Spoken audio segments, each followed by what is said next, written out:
পৃথিবীর উপগ্রহ চাঁদ নিয়ে বিশ্ববাসীর কৌতূহল অসীম। এর আগে লালচে আভাযুক্ত চাঁদ অনেকবারই দেখা গিয়েছে রাতের আকাশে, কখনো বা দেখা গিয়েছে সুপারমুন। এবার রাতের আকাশে দেখা গিয়েছে বিরল নীল চাঁদ বা blue moon. American astronomical society জানিয়েছে যে 22 আগস্ট এই রেয়ার ব্লু মুন দেখা গিয়েছিল।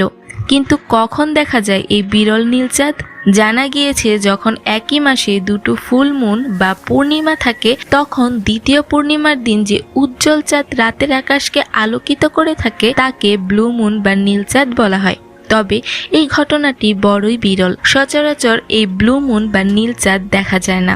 নীল চাঁদ শব্দটি 16 শতকের অভিব্যক্তি চাঁদ নীল থেকে উদ্ভূত হয়েছে, যার অর্থ এমন কিছু যা অসম্ভব ছিল।